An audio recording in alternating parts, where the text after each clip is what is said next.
Welcome to the reading for Easter week 2025. Today's reading will be with the Enchanted Tarot by Amy Zerner and Monte Farber. If you're interested in some basic information about this deck, it'll be included at the end of the video. Now for the reading.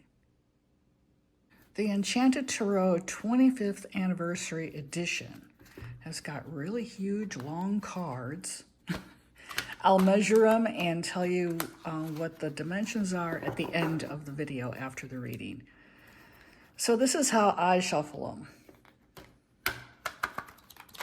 Every reading on my channel is shuffled on camera, so you can tell all of my readings are live, meaning that they are not canned, they are not, I don't pull cards off camera, that sort of thing. This reading is for the week of April the 21st, 2025.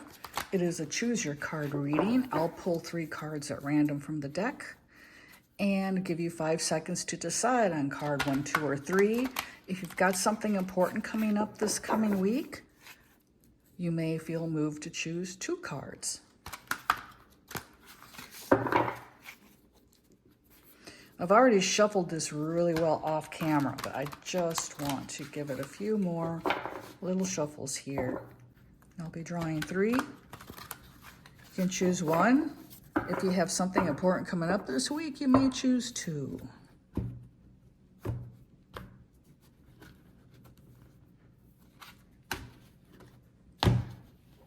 And here we go with the reading.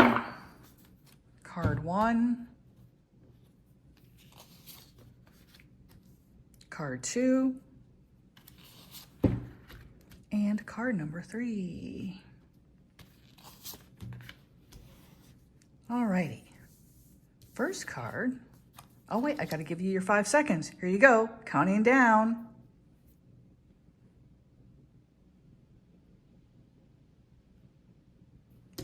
All right, let us begin. Card number 1 is the Judgment card. Okay, I love this deck because there's so many different things to look at in each card, and my eye is always drawn to a particular symbol. Judgment, that is a major arcana card. Judgment is the card that embodies the universal spiritual force of awakening, coming to a major realization. And I'm focused heavily on the hand reaching up and these 2 greenish mountains here. Mountains represent obstacles, hardship, having to get over something, having to get through it or past it or around it in order to reach your goal or to achieve something. The hand reaching up, that to me, it's asking for help. And what it's saying here is that with just, the basic difficulties of life, that everyone has, it's always good to reach up once in a while and just say, God or the universe, I put this problem in your capable hands, and I know you will handle it. Just that simple act alone, it really decreases your stress levels. I have found that true in my own life. So that's what this is telling me. Just reach up and hand those problems over to your higher power, and your higher power will take care of it for you. Of course, you need to have the faith and the belief that they will do that. And so that's what I'm seeing here. I'm focused also on, the murky colors at the base of the card here.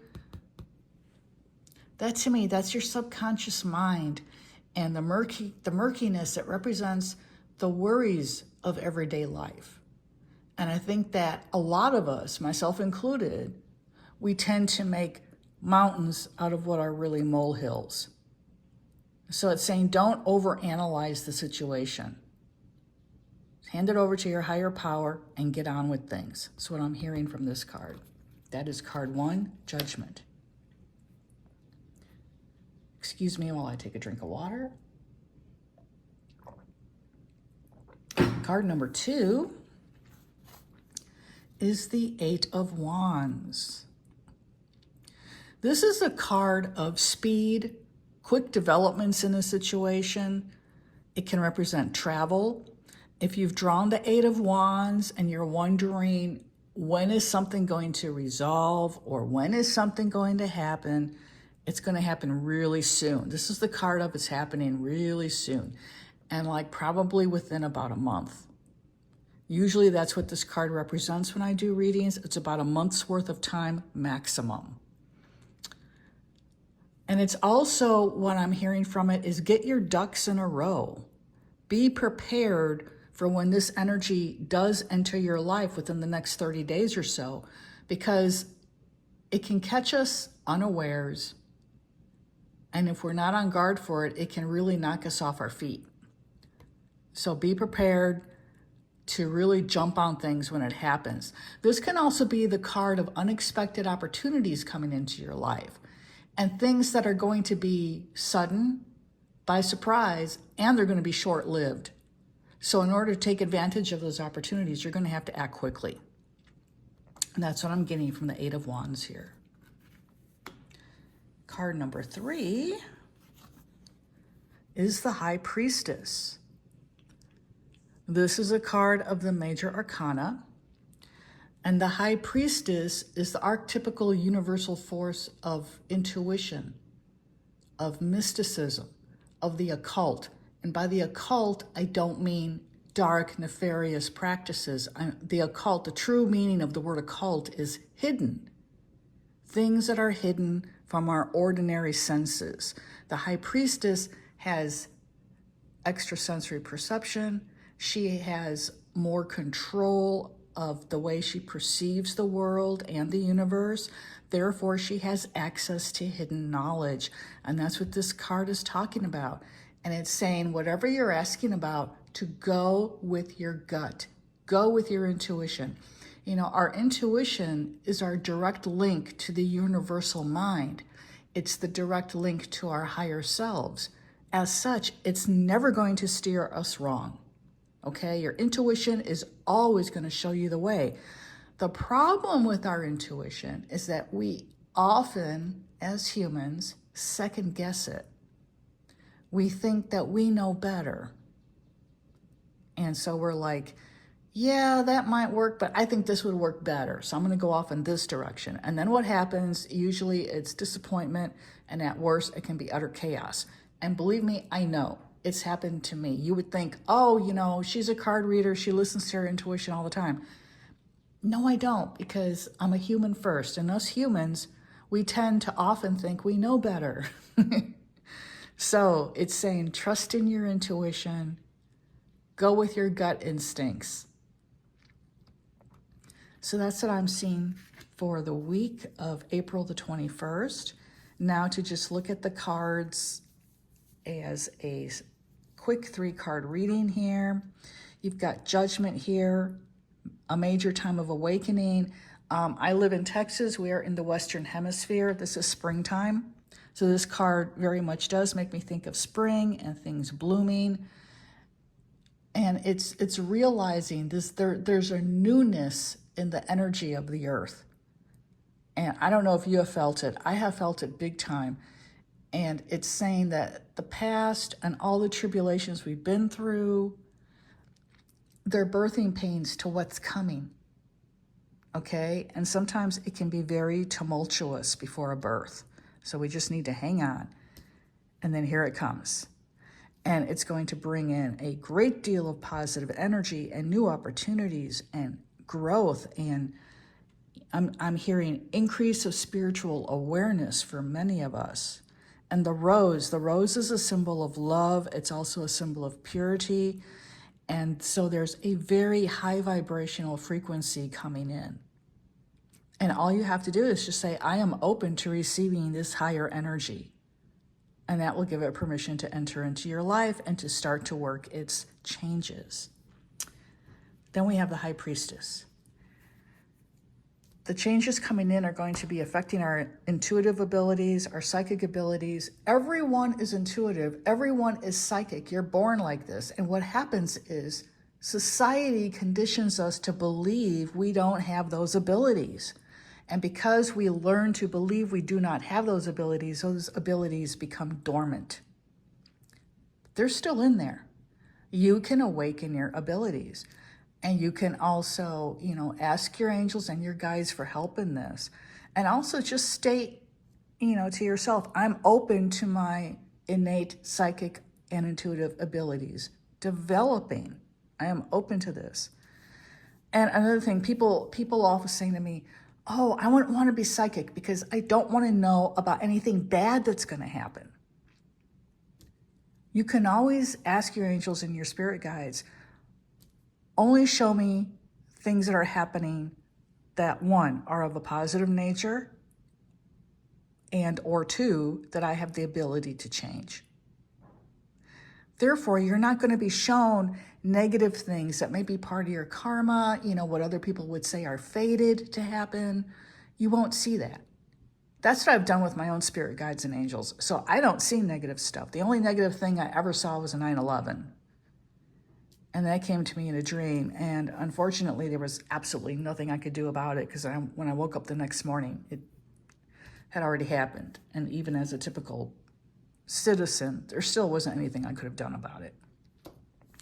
So, you don't really want that kind of knowledge, but you can specify what kind of knowledge you'd like to have.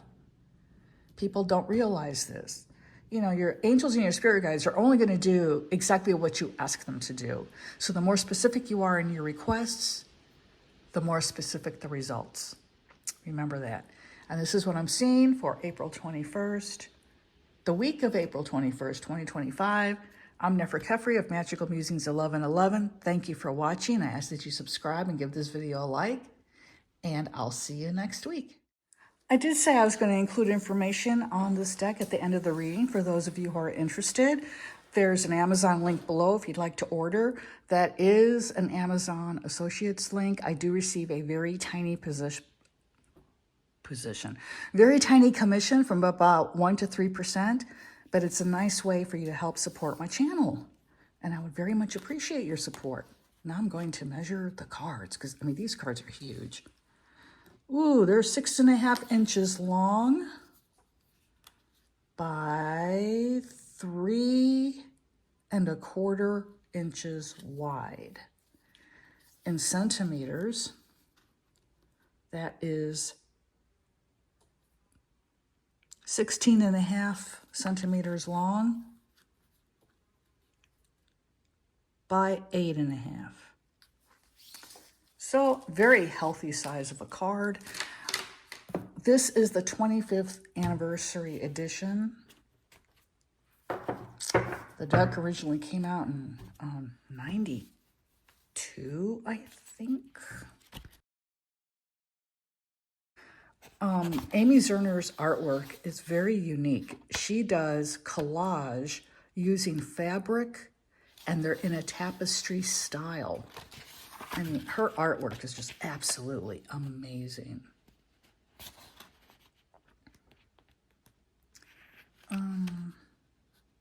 Yeah, 92. I can't believe I remembered that. Okay. It's one of my favorite decks. I have the first edition as well. So the guidebook is semi-gloss paper. It's very thick, high quality paperback, and there are full color illustrations of every card.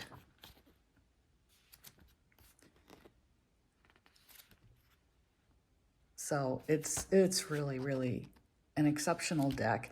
And I love it because there's so much going on each card that as a psychic intuitive, like I said in my reading, I zoom in on a particular symbol, and then that is the basis for my interpretation of the card. Now the box itself, the lid flops open here. There was a velvet bag in here to house the deck. I took it out and I'm using it to house another large deck of mine. But then the book pops in like so. And the cards go here. Maybe. and the cards go here. My only beef about this is I just don't like the setup here. It's just, I don't know. Okay. I'm not crazy about the box. But there you go. And it's the card stock too. It's a little bit on the thin side. So you do have to be careful with them. But it's an absolutely gorgeous deck. Very unique in its makeup, and I just absolutely adore it. I recommend it.